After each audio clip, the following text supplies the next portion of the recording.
শান্ত তুলির মেয়ে আনিকার গায়ে হলুদের লুকে হাজির হয়ে গেল। এখানে একটা ভিডিও কিছুক্ষণ আগেই আপলোড করেছে, যেখানে দেখা গেছে গায়ে হলুদের সাজে, তবে এখন পর্যন্ত মুখটা কিন্তু দেখায়নি। তবে আসলে কি এটা শান্ত তুলির মেয়ে নাকি অন্য কেউ, সেটা কিন্তু বলা যাচ্ছে না, কারণ তাদের আইডিতেই কিন্তু এই ভিডিওটা আপলোড করা হয়েছে। তাহলে তো বোঝাই যাচ্ছে তার মেয়ে, তা না হলে কারটাই আপলোড করবে।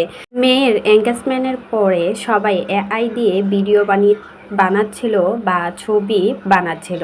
এখন তো রিয়েল ছবিটাই দিয়ে দিয়েছে, বলেছে এআই দিয়ে ভিডিও বানাতে হবে না, ছবিও বানাতে হবে না, নাও আমাদের হবু জামাইকে দেখে নাও, আমরা কেন লুকিয়ে রাখবো, বিয়ে যখন দিচ্ছি অবশ্যই একসাথেই দিচ্ছি, আর পরিবার সবাই একসাথে মিলিয়ে দিচ্ছি।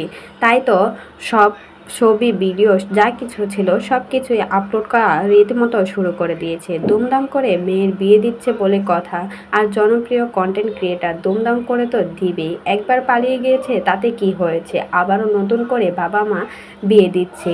পালিয়ে বিয়ে করেছিল মেয়ে আনিকা, এখন ঘরোয়াভাবে অনুষ্ঠান করে ভালোভাবে আয়োজন করে মেয়ের বিয়েটা সারতে যাচ্ছে। ঈদের পরেই কিন্তু বিয়ে, তবে এখন পর্যন্ত সিদ্ধান্ত হয়নি আসলে ঈদের পরে বিয়ে নাকি ঈদের আগে, সেটা কিন্তু এখন পর্যন্ত বলা যাচ্ছে না। শুধুমাত্র সবার মনে একটাই প্রশ্ন, কেনই বা এত তাড়াতাড়ি বিয়ে দিচ্ছে এত ছোট্ট একটা মেয়েকে, অথচ ছোট মেয়ে থাকলে কি হবে, সে যে আগেই সব কিছু সেরে ফেলেছে।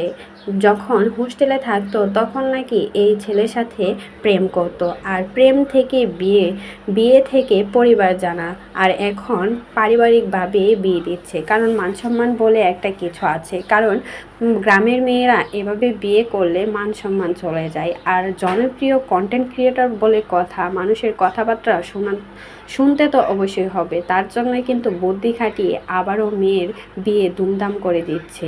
ভাবা যায় এতটুকু একটা মেয়ে ক্লাস 7-এ পড়ে এখনই এই অবস্থা, তাহলে আর না কি করতে পারে।